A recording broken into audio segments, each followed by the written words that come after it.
What up, though, Pride Nation? Welcome back to another episode of the Field Review Podcast with Luke G, man. I'm up here having some fun today because if you read my title, you would know that I am talking to a Rams fan. That's right, people. Someone who has spent more time than we have staring at the Rams. Now, I'm not going to lie. In high school, because of Madden 03, I probably watched the Rams every single time just because of Marshall Faulk, and it was a cheat code to play with them on that video game. But in recent period of time, I can probably care less at what they were doing up until we got Jared Goff. And here to help me go through that whole entire process is that said Ram fan, Mr. Rams House himself. What up, though? Welcome to the show, man. Hey, man, thanks for having me. What's up, everyone? Hey, listen, I was so excited when I saw you in the chat yesterday, and you were talking about different things in the chat, and I'm like, oh wait. I'm like, will he come on? Will he be willing to do this? And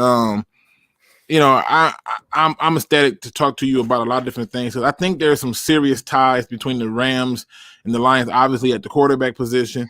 But I think there's some other ones that we're going to address. But right out the gate, for the people in the chat who are already here, appreciate you for being here. I know this is kind of last minute. I know we originally said 5:30. I moved it up 10 minutes because I got home faster than I thought. And so why not? For those who will be rewatching, I hope you enjoy. Let's get right into it right at the gate. Obviously, the biggest thing that we got to start off with is, we did a blockbuster trade. And I want to start this off by getting your opinion of the trade. We swap quarterbacks, and then on top of the swapping of quarterbacks, you also give us 2 first-round picks and a third. What was your thoughts when you saw the initial trade?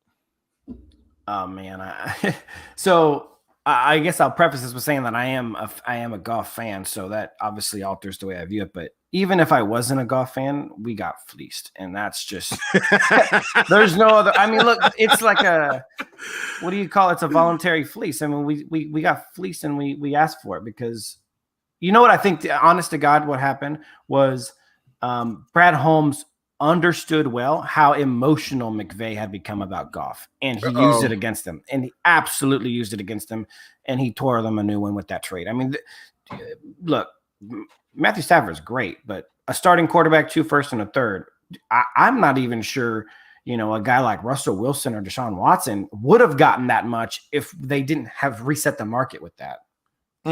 Yeah, it's funny because you essentially are pointing out some things as it pertains to our new general manager, Brad Holmes, who again was tied to what team? The Rams. So it's amazing that you say he basically pulled the Jedi mind trick to fleece him on his emotions out of a trade, and it's funny because a lot of the Lions fans and a lot of Lions fans YouTubers felt that we didn't even get the best trade offer. They felt that we should have took the 8th overall pick and Teddy Bridgewater.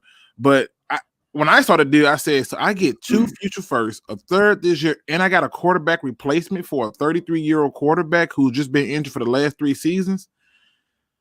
Yeah, I'm a Stafford fan. Like, yeah, I'll take that. And he asked to be traded. That's the worst part. He asked to be traded, which means that you knew that you had to trade him. Right. It diminishes the value, and this is one of my criticisms about McVay. He gets real emotional about things when he thinks that everything should be going a very particular way and it doesn't go his way. He gets emotional, he gets frustrated, and you could see that in his pressers. You could see that in his postseason interviews when he was talking about Goff. They were using coded language. The GM was as well, and I mean, look, this guy hasn't even played it down in his new contract, and they were itching to get rid of him. And I don't have a reason to believe that the reports aren't true. There was, according to multiple sources, Peter Schrager, a couple other people like Mike Silver from NFL Network, that there was multiple teams trying to get Goff. So the idea that the Lions took him from, out of charity and all this, I mean, it's nonsense. Yeah, I don't agree with that neither. That's why I left that comment up there. I know you can see it where it says they wanted Darnold. I'm like, yeah. To me, I call that setting the price. So what you do is you sit there and you got a car. The car you may say, oh, I want $10,000 for the car, because you already know somebody's going to come in trying to take $2,000 or $3,000 off, and you end up getting what you want anyway. I think they started with Darnold. if the person would have took the Darnold, he would have been at $10,000 price tag. They go, oh damn, I didn't think that was gonna work, but okay. But then when he did, and the price tag went down, they said, oh well, let me get these two first, and I'll take that guy off because you got to make room for his contract, and we got to make room for our guy's contract, and that's what made the trade go. I thought the trade was brilliant. And I'm with you. I think it's BS that it was like a sloppy seconds or like just a settle move in my opinion. I from everything that I've heard, Holmes was one of the premier guys pounding the table for Goff in the draft. And the idea that Goff has simply gone from being, I mean, people don't remember this, but in 2018, he was a top 3 frontrunner for MVP at one point in that season. And the idea that he's gone from that to what he's done now with only himself to blame is absolute nonsense. And here's the other thing, and I have some numbers to back this up, but I want to throw this out there to Lions fans as something to think about.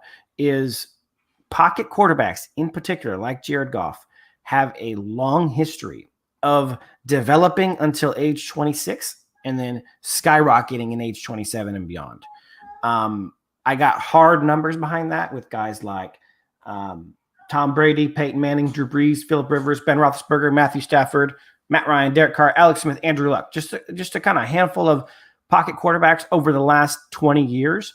And their average quarterback rating from their rookie season up through their age 26 season was 84.9. The average quarterback rating from 27 on was 97.6. That's an average rise of 12.6 QB rating and one of those guys was as high as 20 higher, and the lowest one was Brandon Roethlisberger, who obviously had a really hot start to his career at 6.1. Pocket quarterbacks take time to develop because they have to learn how to deal with pressure. They have to learn how to deal with doing things differently because, let's be honest, they can't run around, get open, and do things that other guys can. Like if you look at Russell Wilson, Aaron Rodgers, these kinds of guys and what they do in their pre-26 season to 27 and after, there's not a whole lot of difference because they already had tools to alleviate the things that quarterbacks need to learn over time. Right. Yeah, and that's another thing that we look at when talking about the comparisons, and it's one of the reasons why I have said to the Lions faithful that Goff is not a bridge quarterback. So to switch it over a gear, a lot of Lions fans seem to think that this guy is a bridge quarterback. What say you? I mean, as a Rams fan, obviously you also a Jared Goff fan. I'm a Lions fan and a Stafford fan. We obviously swap players. You see Jared Goff as a legitimate as a legitimate bridge player. Like, are you buying that? No, I'm not buying it at all. I think he will have a shorter leash. I don't think that the Lions are considering him a franchise guy, but I think that they're considering him a guy to give him a chance to be a franchise guy. I don't think there's any way because let's be honest, there was other offers on the table that were nearly as good or better for the Lions in the Stafford sweepstakes. And there's a reason why they went with the Rams offer, because they wanted Jared Goff.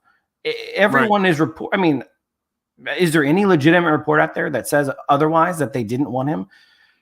No, I haven't found one. And to me, I honestly thought we weren't getting no more than a 3rd round pick for Stafford, based on the fact that, the idea of him requesting a trade, or as Crimson Shadow point out, his wife telling him to request a trade. But the fact that when I saw we got Jared Goff, I was like, okay. And every fan's instant response was he can't throw the deep ball and he's not good and he's got a noodle arm. And it's like all this. I'm like, what the hell? Okay, so I'll throw you guys a couple of numbers out there that are funny. He in 2017, 2018, he was top 3 in the NFL in deep ball, not just attempts, but completions and yards and touchdowns, all that stuff. He was a deep ball savant in the first 2 years of his marriage with Sean McVay. Here's the deal though with McVay. The Rams don't run streaks, right? We're not running a streak and Jared's tossing it deep, 2 seconds after hiking it. That's not how the Rams do business. The Rams offense is predicated on long developing pass plays. And when the O-line stopped being the absolute best pass blocking team in the NFL, stuff went wonky with that team. And it's just unfortunate that McVay didn't adjust to to doing any changes. And there's a mountain of data that shows that McVay made one mistake after another that hurt Jared Goff's chances of being successful in the NFL. Does that take away the blame from Goff for making bad decisions, turning the ball over and all that stuff? Absolutely not. He made a lot of bad decisions, turned the ball over, but at the end of the day, it starts with the coach. Did the coach put him in a place to be successful? A lot of times, no. And that, a lot of Rams fans are going to do the whole, Sean McVay's Jesus thing. I'm not. I'm willing to criticize every aspect of our team, Jared Goff included. And it gave him issues, but again, we're talking about a guy who's 26 years old and has so much potential and growth ahead of him. And it's funny because, like, I'm like you. I am super anal. Like, when they and I top to bottom, I judge it all. I just call it like I see it. There were games that we won, and I was chewing Stafford a new one. And I'm like, yo, you got to put a better ball here. That guy could have kept running. The score wouldn't have been close. I was very open about it. And so it kind of helps me. It's kind of funny that you bring up the McVay not helping out the quarterback, but it brings me to this thing, because this is another thing that I'm hearing from Lion fan base, is this thing of us being trashed this upcoming year. And I talked about how important head coaches are, and coaching is in the development of players of all levels. What were your thoughts when you go and you look up and you come from a Jeff Fisher to a Sean McVay, y'all make it to a Super Bowl? What do you think were the two biggest difference between Jeff Fisher and McVay? And what do you think, in terms of the team's development, why Jeff Fisher failed where McVay succeeded? So, firstly, we had a huge overhaul of the team's roster. People like to act like we went from Fisher to McVay and we just flipped a switch. We had all the receivers were brand new. We had half the O-line was replaced. And not to mention, we had a whole new coaching staff on offense. Now, here's the reality. Our offensive coordinator before with Jeff Fisher, Rob Boras, was literally an assistant special teams coach who got promoted to offensive coordinator. He wasn't being thought of as a candidate by anyone in the entire NFL. When he got hired as the OC, people were like, who, what? Like, it was just a question of what the hell was going on here. So we're talking about a guy who not only should never have been an offensive coordinator, has not got any coaching jobs since then. Like, that's how bad our OC was. Not to go into, the QB coach and the rest of that nonsense. We gave him new receivers. We gave him a new tight end. We brought in Sammy Watkins, Robert Woods, Cooper Kupp. We got Tyler Higbee, who was drafted by Fisher but hadn't played much until then. Everything switched. And then we went from one of the worst O-lines to one of the best. We brought in Andrew Whitworth. We brought in a veteran center from the Vikings. Everything changed. And so there was a lot of roster turnover. But yeah, of course, McVay came in with a brand new offense, and it flipped everything. Dude, his offense in 2017 was absolutely brilliant. And the issue is as we learn from historical times in football, whenever you come up with something brilliant, what does the opposing team do? They adjust. They learn it, and they adjust. And it's one of the things that I have brought up numerous of times on videos where I say, I remember I brought this up talking about I was talking about people like Lamar Jackson, and I was like, hey, I said, right now he looks good this year because teams are like, oh, what the hell is this? But watch what happens the next year. They're going to figure it out. I said the same thing with Deshaun Watson, and the same thing with Patrick Mahomes. Teams are not just sitting up here letting people be looking great. They will figure it out and adjust. And I think that is something that we overlook too often. We don't just get better. Other teams are working to get better as well. And Absolutely. So, I don't downplay that part of it. In fact, I upplay it, if anything. But I know that the three questions that the fans want to hear today is, one, is Jared Goff good? That's the first one. So we'll go with that one for right now. Do you think Jared Goff really is a good quarterback? 100%. And I will explain to you exactly why. Obviously, Jared Goff is not Patrick Mahomes. So let's just get off on the right foot. Let's not. Every time that somebody says Jared Goff is good, everyone goes, "Oh, so you think he's an MVP?" Nobody's saying that, right? Let's just start off on an honest place. I will tell you this, and I've had this conversation with people who are Rams fans who hate Jared Goff, the same way some fans probably hate Matthew Stafford and et cetera, right? And I said, I've shown them clips of some throws Jared Goff has made. I said, name me 3 other quarterbacks in the NFL who can make that throw. And they're like, you're right. He makes some throws that are unbelievable that only a couple people in the NFL can make.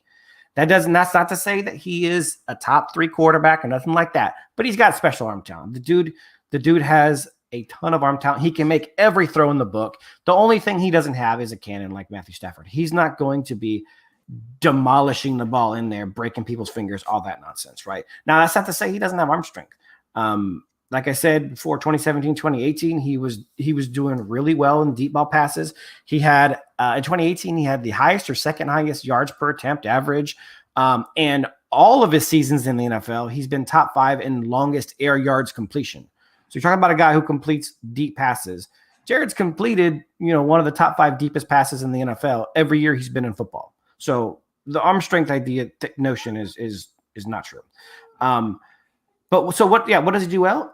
Believe it or not, one of the things he does really well is avoiding sacks. And people, they think it's funny because one of Jared's issues is pressure, but he is one of the least sacked quarterbacks per pressure in the NFL. And people go, oh, well, the O-line's keeping him clean. Well, no, the pressures is what the O-line does. Sacks a lot of times are the responsibility of the quarterback or avoiding sacks. And I actually, let me see if I kept this. I had a note here about that exact thing. I didn't keep it. Oh yeah, here I do. Stafford. So this is a comparison. People talking about Stafford being more mobile than Jared Goff. In some ways, yes. In some ways, no. Stafford got sacked 30% of his pressures in 2018, 29.5% in 2019, and 30.6% in 2020. In comparison, Jared Goff got sacked 24.8% in 2018, 18% in 2019, and 18.85% in 2020. So he's actually getting sacked half as often when he gets pressured as Matthew Stafford is. So that's actually a very unknown thing that Jared Goff does well. Okay, what say you to this question that fans want to know? Do you believe that Stafford is an upgrade over Jared Goff for your Rams? 100% right now, and there's a couple of reasons for that. Obviously, Matthew Stafford is a much more polished quarterback right now, but secondly, there was just a deterioration of the relationship between McVay and Goff that was irreplaceable. It was not fixable in any way, shape, or form. So you're just having a new guy. But like I said, when I considered people to replace Goff, Matthew Stafford was on my top 5 list. I think he's going to fit this offense well. I think he's going to do I think he's going to be really good for us. And I'm excited about having Matthew Stafford on my team. And if I had to choose to have one of those guys for the next 2 years, I'm choosing Matthew Stafford. But if I had to choose to have one of those guys for the next 10 years, I'm choosing Jared Goff, and it's not particularly close. Okay, listen, I'm not going to kill you on that, but I want to try to ask as many questions that the people want to know. Now, let me ask you this, because this is one of the things that I made an observation on, where I noticed that Jared Goff was at his best with a run game. But then again, I think, and I say this all the time, I think that 90% of the league are system players. I'm talking about quarterback, offensive line, you name the position, they are a system player. How much of Jared Goff's success you think came because he did have a Todd Gurley in a run game versus when he didn't have success the last 2 seasons with the lack of a run game? How much of that you think played a part to what you saw out of Jared Goff? Because when it came to Stafford, it played a huge part. We just basically threw the ball, threw it again, threw it some more, then threw it again. Like even in our playoff game with broke fingers on his hand, he threw the ball 32 times, and we had 2 running backs. One of them never even touched the ball, and Drake Bell, and the other one was a guy named Zach Zenner who touched the ball 11 times. Yeah, and okay, so to answer your first question, yeah, absolutely. I think it's important. I don't think it's vital. Jared Goff has gotten into multiple shootouts that he's won against top-tier quarterbacks. He can sling the rock. Now, I think more importantly, and here's the reality of the situation that Lions fans won't understand, not having watched the Rams closely. Sean McVay's offense is a very precise machine, right? Like he has every detail of his offense dialed up to a T. Anything goes wrong and it falls apart. Any single aspect of it. And his offense is predicated on the run game. So in the several times where we've needed to pass like crazy. I'll give you one instance, was the Bills game this year. We were down by like 27 points in the first half, and we came back against the Bills, who made it to the AFC Championship game, and we should have won that game. But there was a really bad pass interference call at the end of the game that that gave the game to the Bills. But we actually came back from 27 down, took the lead. And that was almost entirely Jared just slinging the rock around, just being dominant, right? So is a run game necessary? I think he's at his best with a good run game, yes. But I think that was amplified and made worse by Sean McVay's offense being completely 100% reliant on a solid run game. Listen, I'm loving it. One Pride40 want to know what do you believe caused that broken relationship between Goff and McVay? I mean, obviously, you following the Rams, you're way more in tune to that stuff. I thought it was funny. I kept hearing stuff about the girlfriend, about him saying he would do things with his girlfriend, and I don't know. But what do you think caused that rift? So there's a couple different things there, and I'll tell you honestly, one of the main things that is kind of out there that has made a lot of steam with people, Bucky Brooks basically came out and said, Sean McVay, whenever his offense fails, he has to find somebody to blame. He doesn't take responsibility for it, and he gets rid of the person he blames.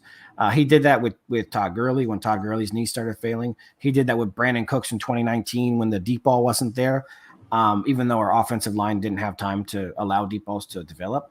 And Bucky Brooks said, this is, 2020 is Jared Goff. Sean McVay's blaming Jared Goff for the offense not working.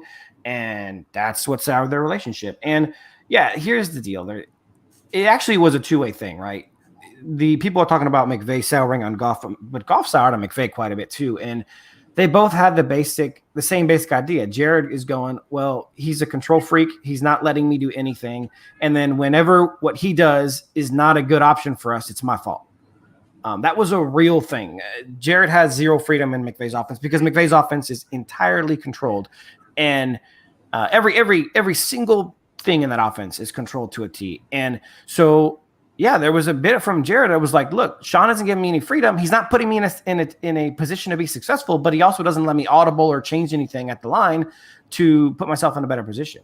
The Rams haven't run audibles. They run kill switches. So McVay gives him 2 plays, and he has to choose between the 2 plays. That's all. That's the only optioning he has.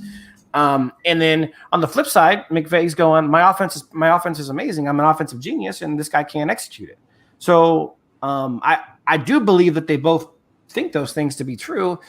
From my perspective, Jared wasn't often put in a position to succeed, and it's not all on McVay. Now, we lost 2 of our starting interior linemen, and we replaced them with nothing in 2019, and we went from literally top 1, top 2 pass blocking O-lines in the NFL to 31st. I mean, imagine that. It changes the dynamic of your team, especially with a team whose offense is predicated on long developing pass plays, right? So it actually made a huge difference. And then obviously Todd Gurley's knees started falling apart. But here's the thing. Sean McVay's the coach, right? We just drafted Darrell Henderson. Todd Gurley's knees are falling apart. He's lost his speed. He's not hitting holes anymore. The holes aren't as big as they used to. Did Sean McVay start giving Darrell Henderson some burns so that we could try something else? No. He kept doing the wrong thing all season. And then the other issue is like I told you before, we have these really long developing pass plays. We no longer have time. So Brandon Cooks became totally useless on our team because we couldn't give him the time to get open deep. So what happens? We literally trade Brandon Cooks. We lose $5 million in cap space, and Brandon Cooks goes up and puts 1,200 yards up for the Deshaun Watson Texans.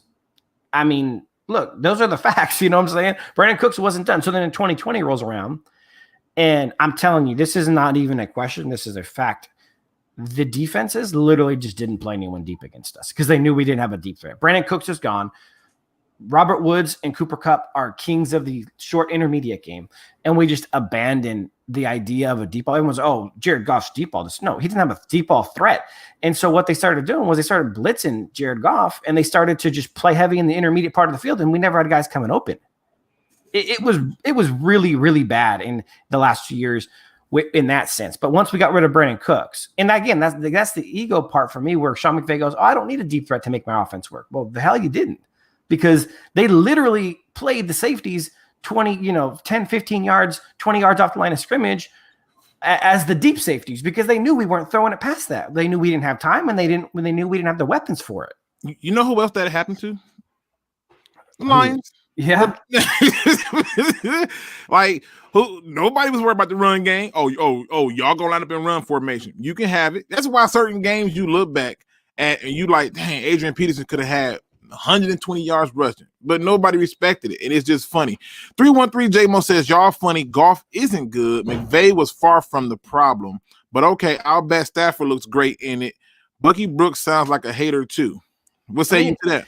Bucky Brooks is one of the most well-respected guys in the NFL. Not only has he worked in the NFL and in the front office before, but he's well-respected as an analyst on NFL Network. Bucky doesn't have any reason to be hateful. He's actually been a huge McVay and a huge Rams supporter throughout the years that he's been here.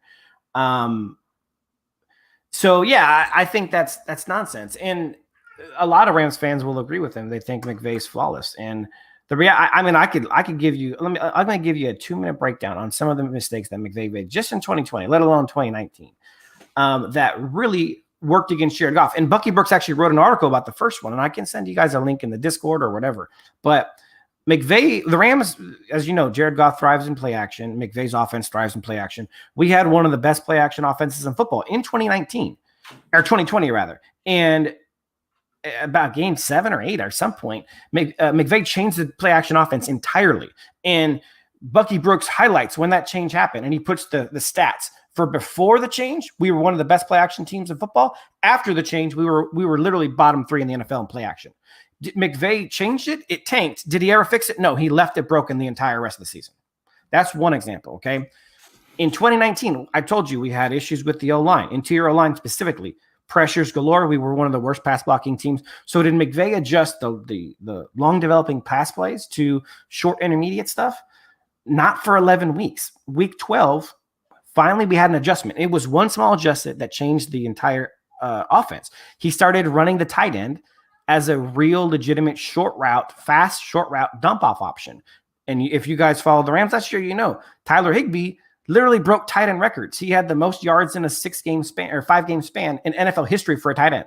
We're talking about Rob Gronkowski, or we're not talking about Travis Kelce. We're talking about Tyler Higbee, who's a good tight end, but nothing remotely close to those guys. And he broke tight end records because he was an outlet for our problems. It was a good adjustment. 2020 starts up, right?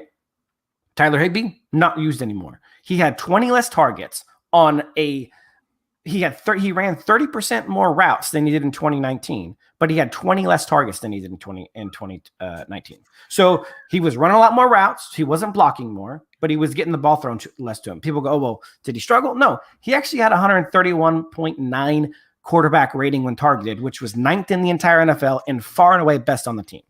So our best weapon, our most successful weapon, we just stopped throwing the ball.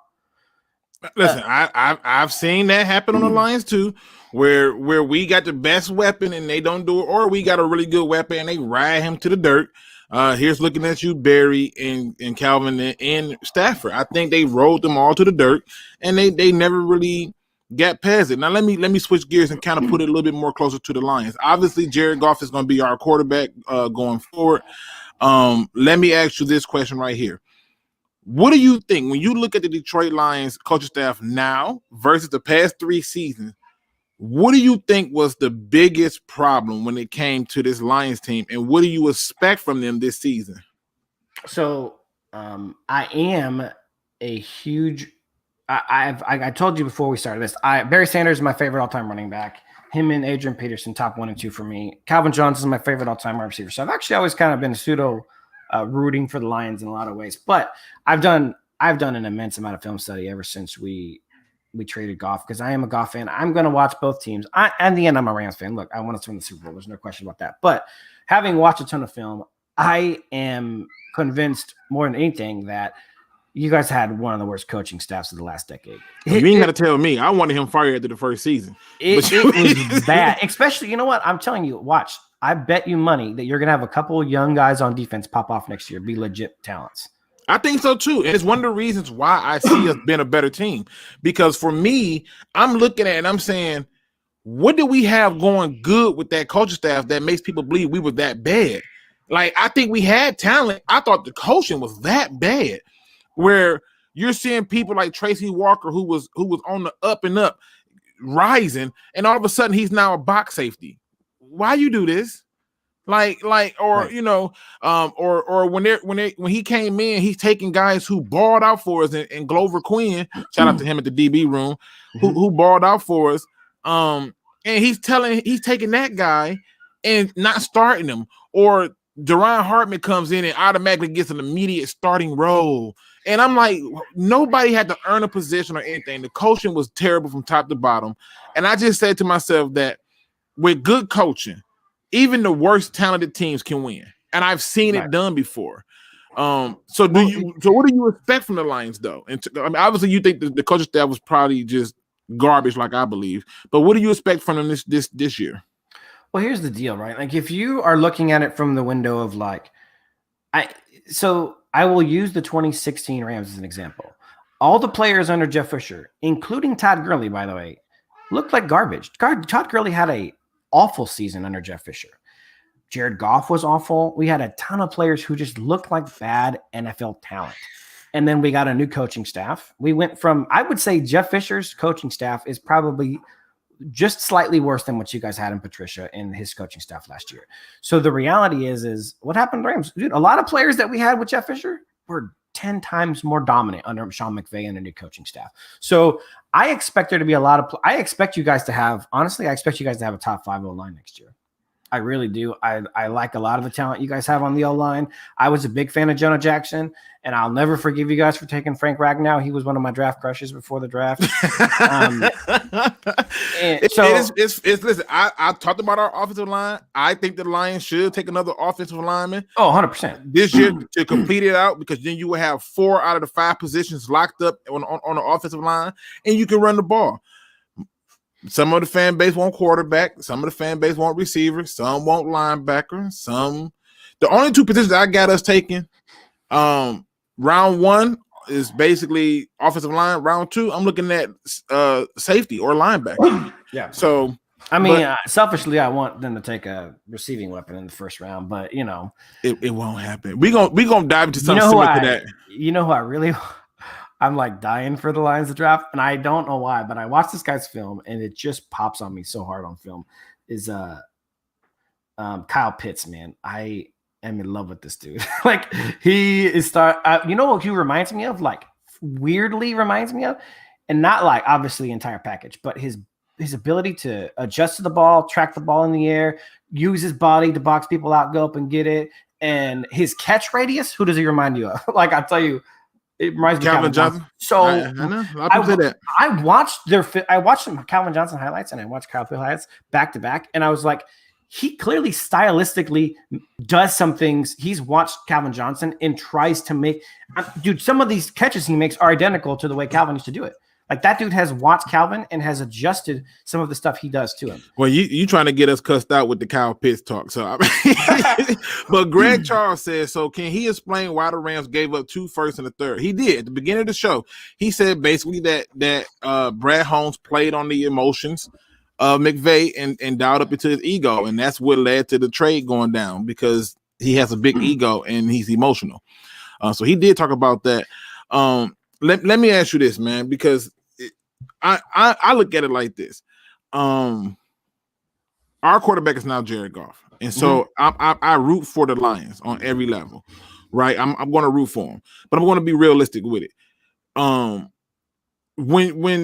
When viewing this, how can the Lions do things to set Jared Goff up to have the success that you're saying that McVay got away from? So, look at historically what people have done for pocket passers. That's one of the things that people. So you got a couple of things. So the one thing that Stafford's going to throw. I mean, So I'll give you one example. So I'm rambling a little bit. Okay, so I'll give you one example. Okay, so people go, "Oh, Jared Goff just all he did last year was throw short passes." That's true, but here's the thing: Jared Goff also was one of the league leaders in time to throw. So we threw short stuff, but none of it was quick. Right.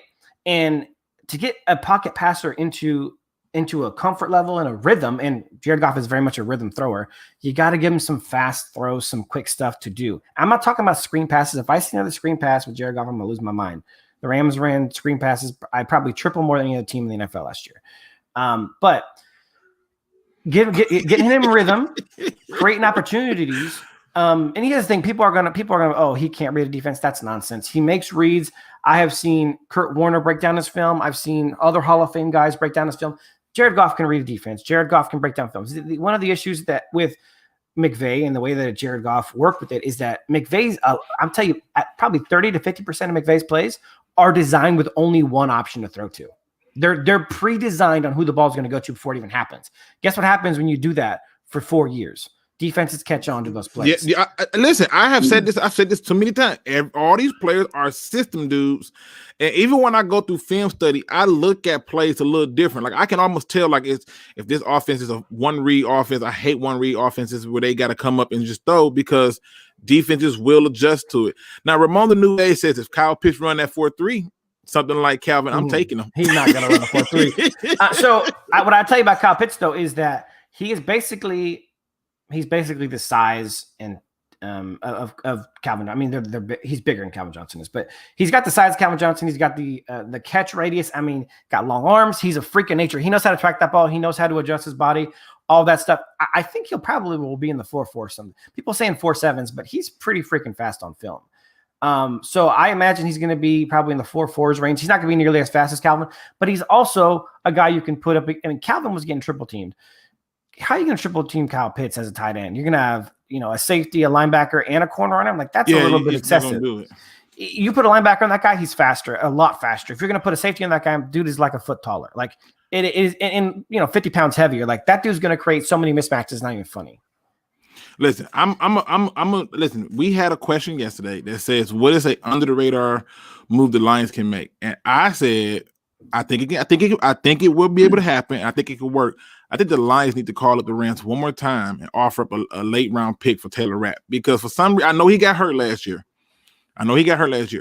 But to kind of prove your point in a way about not utilizing your weapons, I never understood why he never got more playing time.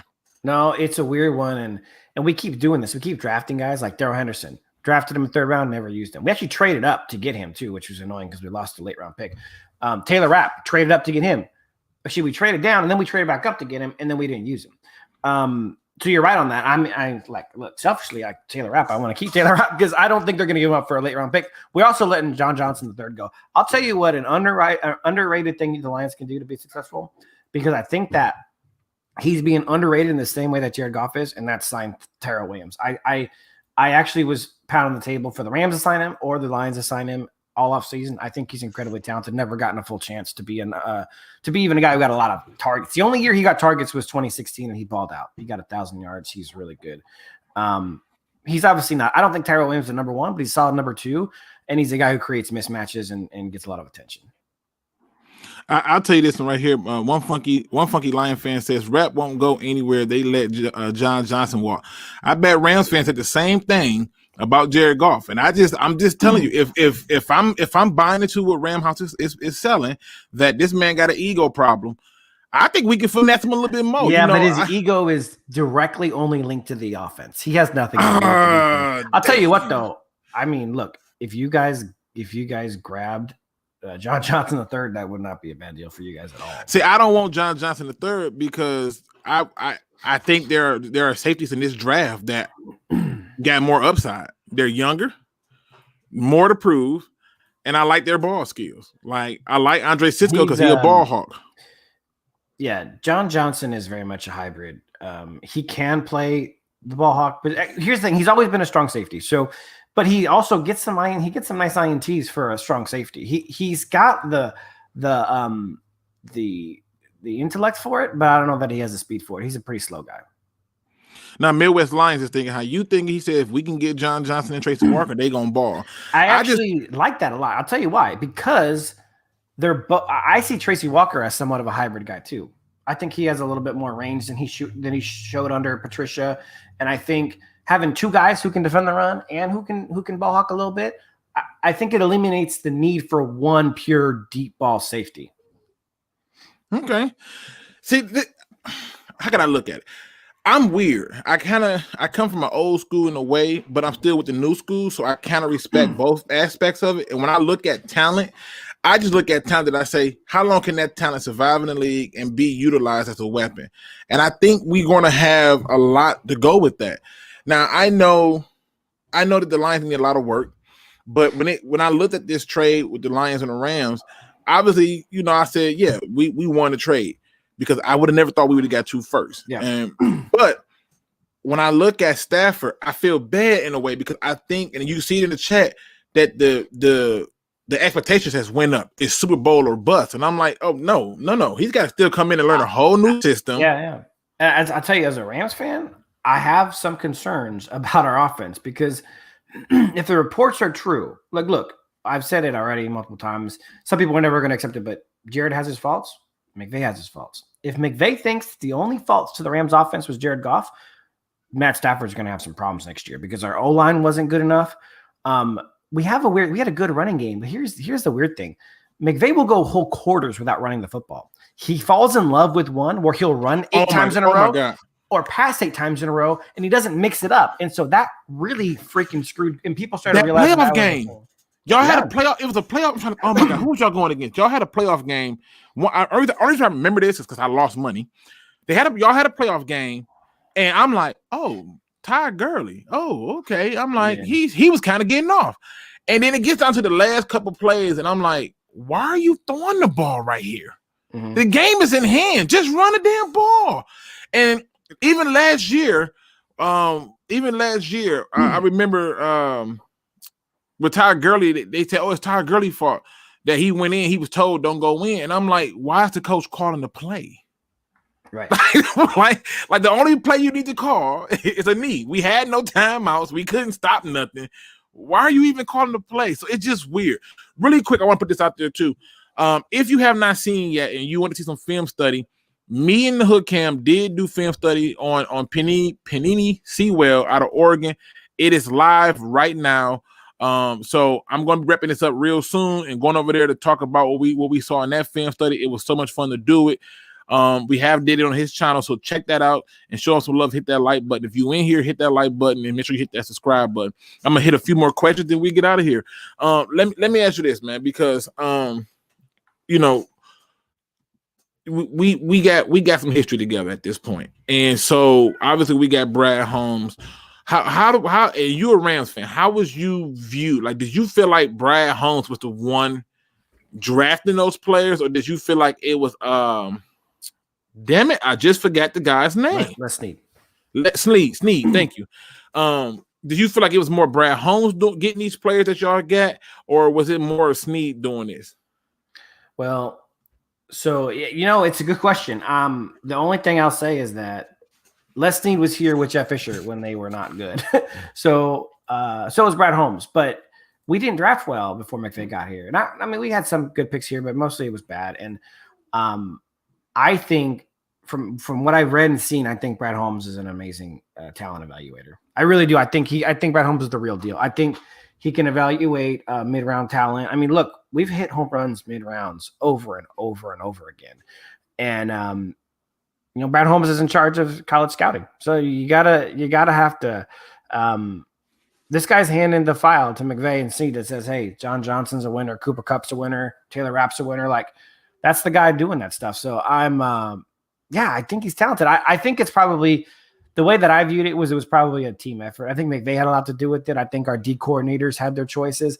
It seems like there's a lot of freedom for everyone to give a lot of input in that stuff. And to an extent, like we got our O-line coach was like telling Snead and everyone what he was looking for, and they were going out and trying to find it. Listen, I'm gonna tell you, it's funny, man.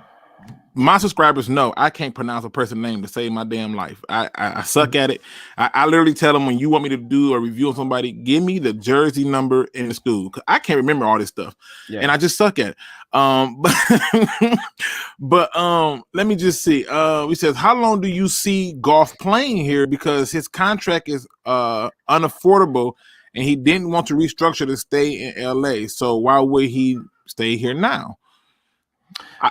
So I mean, it's pretty simple. I think Goff is going to get a legit chance to be their franchise quarterback. His contract's actually, so the way NFL contracts work is any kind of guaranteed already paid out money does not travel to the new team in trade. So Goff's contract with the Lions is not anywhere near what Goff's contract with the Rams was. The Rams have already paid him a solid chunk of that money, and they can't get it back. So the Lions actually have Goff significantly cheaper than the Rams would have. So that's already a second point. But you're talking about Goff, who will, this year he's already like outside of the top 10 highest paid quarterbacks. And in 2 years, when you guys have a real chance to cut Goff, he's going to be probably bottom half of the NFL in salary. Okay, listen, I always tell people that you cannot pray for rain and get mad that it's muddy. That comes with the prayer. And so I want to switch gears because one of the things that in talking to you in that short period of time, I realized like not only is he a Rams fan, he's a football fan. Yeah. So I want to talk a little bit draft because I was going to rant on this and I think I am. And this is one of the reasons. I don't know how you feel about Pro Football Focus, but I think they're ridiculous. They really irritate my soul because they're trying to create a science to something that you cannot create a science to. So we're going to have a little fun because I want y'all to read their latest article. Now, if you're looking at that cool guy in the ATL jersey, and let me make the screen a little bit bigger, just a little bit. Bam. All right, here we go. So you're looking at that cool guy right there in that jersey, and that right there is Mr. Kyle Pitts. I want y'all to look at this damn mock draft from Pro Football Focus. Now, I got Rams House in the building with me, so he's going to help me make this make sense. Now, let me just get right to the first pick.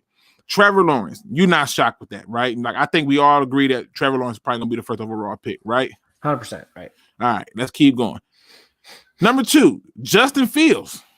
Okay, here's the first shocker in my opinion, but okay.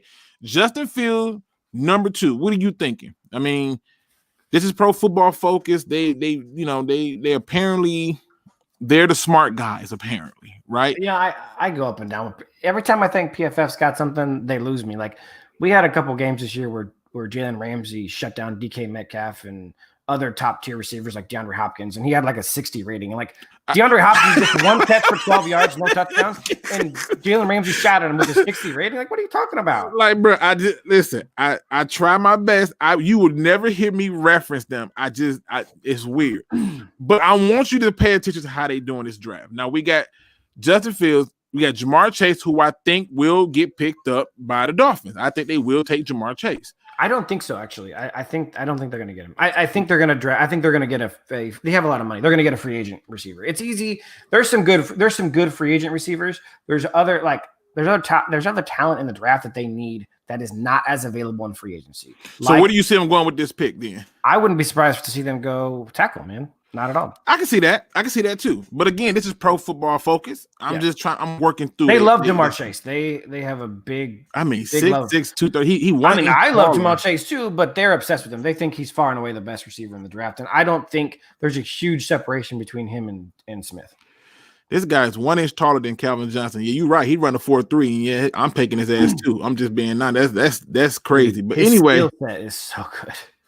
Now they got the Falcons taking Kyle Pitts. And when I saw this, I went, what? No, no way. They're taking a quarterback. I feel strongly that the Falcons are taking a quarterback. Well, they're going to do one of two things. They're either going to take a quarterback or they're going to trade down. They're not. Oh. They don't need weapons. These guys have. They got Julio Jones. They have. But that defense definitely sucks. So they could go for a corner. I mean. Right, Patrick Surtain, or however you pronounce that name, is they're going to be there. A couple good corners at the top too, dude. I wouldn't be mad if the Lions took a corner either. There's some good corners in this draft. Well, at 7, I'm gonna lose my mind, but I'm picking up what you're putting down a little bit. Now, this I think is 100% right. I think that the Cincinnati Bengals are taking a tackle. They quarterback don't know how to slide, and they want to keep them upright. So I actually think. I think Penny is going to be gone to the Dolphins, and I think they're going to take Jamar Chase. It makes too much sense to put Jamar Chase back with Joe Burrow. Ooh, that's an interesting take. Okay, all right, listen. Now this right here. I agree with you, though. I agree with you. Their O-line is garbage. Mac Jones at 6 to the Eagles. Why would they do this? And they took Jalen Hurts. I think they trade down too. I think. See, I think they take a wide receiver. I think they take either Devontae Smith or Waddles. Yeah, I mean that's what they should do, but you got to remember they're not the smartest tool in the shed. The Eagles organization is pretty stupid. Now, Lions fans, all right, Lions fans, I want y'all to see. I want y'all to turn y'all volume up. If you wear glasses, put these damn things on, okay? Because if you are not aware, one Mr. Wilson from BYU is still on the board. And I'm finna show you who they got us taking. Let us begin. The pick is in with the 7th pick. The Detroit Lions select wide receiver DeVonta Smith. Here's what they say. It looks like the Lions will have an entirely new receiving core next season, and if they want Jared Goff to have any type of success, they'll need playmakers to join him. A lot of Goff yards in LA came underneath an option route to Cooper Kupp, who finding someone who can get open quickly and then make plays after each catch is important. Enter DeVonta Smith. So I will just give you a little caveat here. A lot of Goff's yards did come to underneath options, but not because those are his favorite or anything, because those were the only ones that were available to him on most plays. Here's my problem. First question I have to you, to my Pride Nation, is if this actually happens, all right, if this actually happens, are you mad? If they sitting up there right now with Trey Lance and Zach Wilson on the board, Slater's on the board, and you sitting up here and you take DeVonta Smith, who I think is probably the 3rd best receiver in this draft, maybe the 4th. You're sitting up here with DeVonta Smith. Are you mad? I'm just trying to figure this out. Secondly, if they take a wide receiver right here, what are your thoughts on this? Because for me, my thoughts are, of all the things we need, this ain't it. This draft got tons of receivers. Tons of receivers. It does. It's very deep. I don't understand this move at all. I don't get it. Help me make it make sense. I got one Pride40 puking. I don't understand. It says, Luke, I watched the guy who started PFF talking about the Lions, and they actually said it wouldn't be a bad idea to take a quarterback, but then turn around and give us a damn receiver. This article is only 2 days old. I've been sitting on it for the longest because I've been trying to calm down. But this is the kind of BS that makes me look at Pro Football Focus and puke in my throat and choke on it. It's ridiculous. It's ridiculous. You're telling me a team that needs more offensive line help, a defense that sucks, right? You tell me the best option we need is receiver. Here's the thing, though. Is there someone to take for the Lions at O-line? I think there's a few people. I think there's Slater from a Northwestern. I think that this is my thing. If Zach Wilson falls, this is the biggest issue. If Zach Wilson falls, and you're sitting there with Zach Wilson and Trey Lance, if you're not taking a quarterback, if you're not taking the quarterback, and you don't want that quarterback, cool. Your trade options are high as hell. Oh, 100%. Right? And that's where I go. I trade. So now you got more chance to add more picks down the line. But if I'm stuck there, I'm taking an offensive lineman. Right? Like, for me, even if Zach Wilson and Trey Lance on the board, I got Jared Goff. He's our future. He's going to be here for at least 2 to 3 seasons. And I'm going to take the offensive line and build a team up so that no matter who I plug in, they can play. I mean, I can do that because I got 2 firsts next year. Right? And if most people think we're going to suck anyway, why not? But my question is help me help myself, help this thing make some kind of damn sense. Okay? I'm with you, Scott. The only receiver I'm considering at 7 is Chase. See, I agree with that, but I would add Kyle Pitts in there. I think Kyle Pitts is much more than a tight end. He's a receiver, tight end. I'm cool, but if we going by the board, he was already taken by the Falcons. Right. So if the only way I'm taking a receiver is if it's Chase, and Chase ain't there. So at this point, the receiver options, in my opinion, are off the board because what's the difference between those receivers there and all the other ones that's going to be in this draft, right? And so that's where I get confused at. Now, watch this, because this is Pro Football Focus. They got this new science that nobody else got, right? Lions receivers graded out at a 51.7 on throws behind the line of scrimmage last season, 24th in the league. Smith grade was 88.2 on those same throws last year. The last time we did stuff like that, we had Golden Tate, and I hated every bit of it. Throw the damn ball down the field. That's what I was just telling you. Remember I said we probably led the league times 3 in screen passes. Now, I will tell you, though, you know who doesn't do screen passes like that? Anthony Lynn doesn't do screen passes like that. So I wouldn't expect that to be something that's important to the Lions. They said that because they know Jared threw a lot of screen passes, but he didn't choose to throw screen passes. They were called plays. Right. Somebody called him. Listen. So now you tell me Carolina at 8 didn't have to do nothing. They was willing to give up the 8th overall pick and Teddy Bridgewater to move up so they can get their quarterback. Now they just sit at 8 and get them. Then watch this. Let me keep going. Denver trades up. Oh, no, Denver was already not. They still turn around and still get their quarterback. They don't have to do nothing. So you don't gain no value and you get a receiver. The Cowboys get they cornerback, which I think the Cowboys is going to go a different direction than cornerback, in my opinion, because I think the Cowboys realize that they just paid a lot of money to Dak Prescott, and they're going to try to help him. And if Slater is there, they're going to re-up on their offensive line again.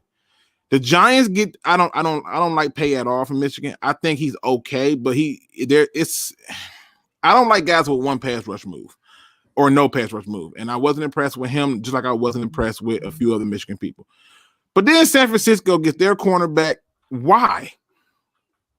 Who in the hell is quarterback? They just gonna say you bump it. We going with Jimmy Garoppolo, even though we put him on a trade block. No, these are trade partners. And Pro Football Focus is ignoring all of this. It's dumb. Then look at this. Chargers get Slater. Now I'm gonna get to the Rams because I find they pick interesting as well. But Minnesota, they get them a nice little DN. Okay. New England, look, Bateman. Okay, we gonna keep on going. This is a D tackle I know for a fact that Izzy wants for the Lions, and so he's going to Arizona. Arizona always seems to take players we want. I'm trying. Where the hell are y'all? You know what? Y'all don't even got no first round pick this year, do y'all? No. Go ahead, man. We never have first round picks. We haven't had one for 6 years. So you know. I mean, for me, if I'm the Lions, and I'm double duty in this year because I got Madden franchises with the Lions. I got one with the Rams. I'm doing my draft scouting with the Rams and the Lions because I'm interested in both teams. I'm going to be watching every game this year for both teams. So I'm pretty invested in the Lions this year more than I've ever been in any other team besides the Rams. But if I'm the Lions, I have 3 options. I'm either drafting Jamar Chase, I'm drafting Kyle Pitts, or I'm trading down. And if I trade down, I'm looking at sneaking in and getting Patrick Surtain if I can, or I'm looking at getting one of the tackles if I can. Although what do you do if you get a tackle? What do you do if you get a tackle? Do you move Decker to right tackle with all the money he's getting? No.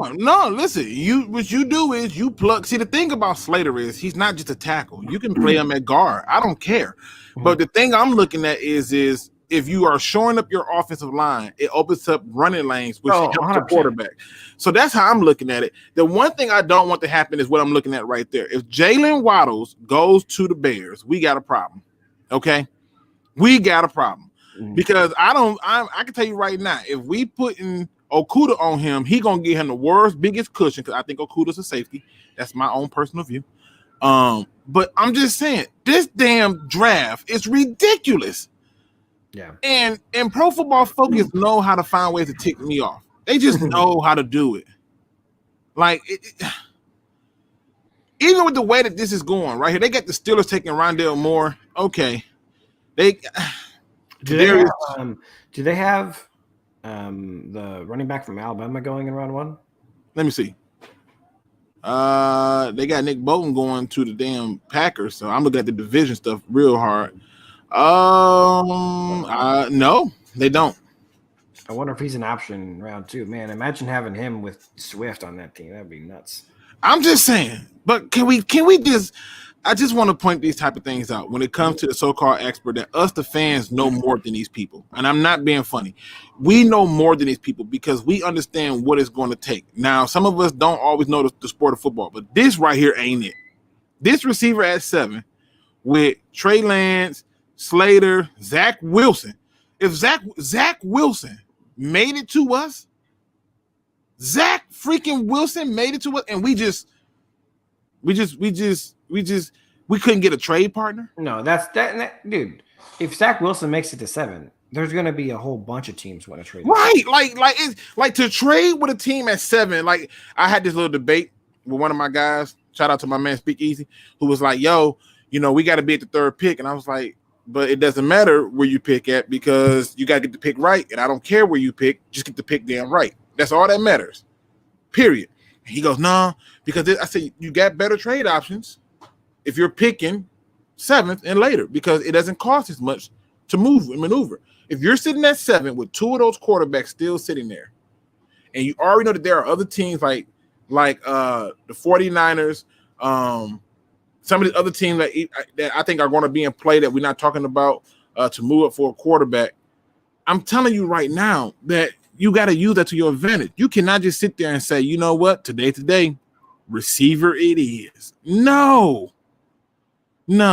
So I just wanted to point that out, people. I just find that, when people come to me with Pro Football Focus, because apparently Pro Football Focus thinks it's so important to throw the ball behind the line of scrimmage. He's a freaking receiver. I think that's probably the biggest issue with Pro Football. The Pro Football Focus they get focused on these little tiny details and they miss the big picture. Like the idea that the Lions are going to draft a receiver because he's good at catching screen passes is absurd. It's ridiculous. And so I agree with you. I mean, I think Jamar Chase and Kyle Pitts are both like game-changing receiving threats. So I would consider taking them at 7, but if not, I'm dropping down. I mean, I like Surtain. I like a lot of the tackle talent, a lot of the O-line talent. I know a lot of people are talking about taking Parsons. I don't think that's going to be as big of a need for you guys as you guys think it is. I think with a better coach and a better system, I think Jelani Tavai is going to do better. I agree. I think that with a better coach or better system, everything would get better, and I expect us to do a lot of big things. I don't want to keep you too long. I hope y'all all enjoyed this because this right here is so much fun, especially when you can just talk football and to get somebody from a different perspective. I am going to bring him back on because there are so many other Rams questions I gotta ask, and I didn't get to. I had to go over that Pro Football Focus thing because I was like, I can't let this sit. This is just ridiculous.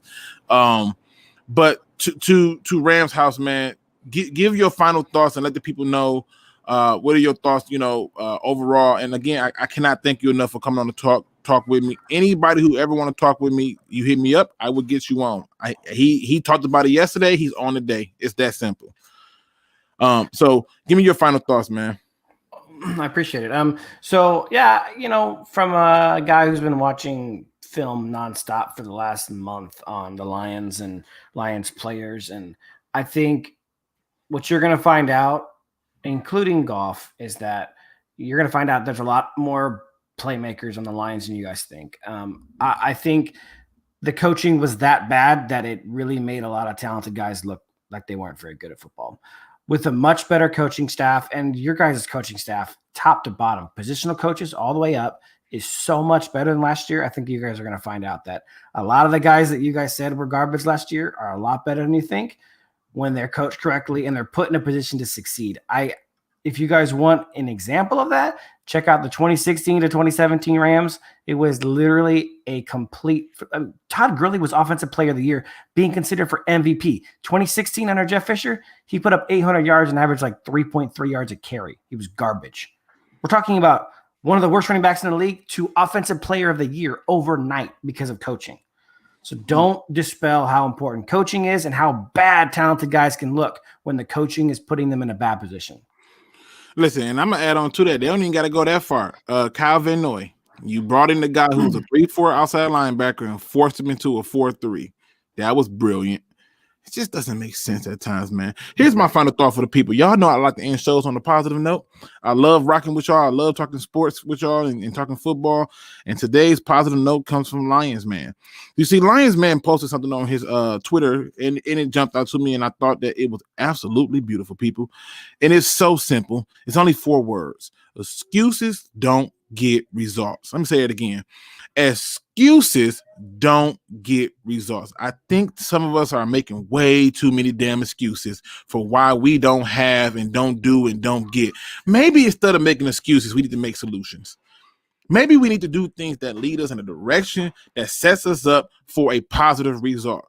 Some of us is doing a whole lot of talking, but nobody is doing a whole lot of moving. It is time for us to do something different, people. I'm going to challenge you in 2021 to do something different, to stop making excuses, because those will never get you the result that you want. Simply do things that get you results and make the excuse to the people for why they should stop making excuses. With that being said, ladies and gentlemen, I really do appreciate everybody for coming in here. I really do hope that y'all hit that like button for me, hit that subscribe button and that notification bell. I'm trying to get as many videos pumped out as possible. It's a lot of work. And if you have not already, please go over to the Hook Cam. Check out our film study that we did on P-Nay. Thank you for the breakdown for me, one funky Lion fan. We did a breakdown on him, and we did one on Slater. You will see that one coming out later. Check them out. And as always, don't be no chump. Please do your research. We are out.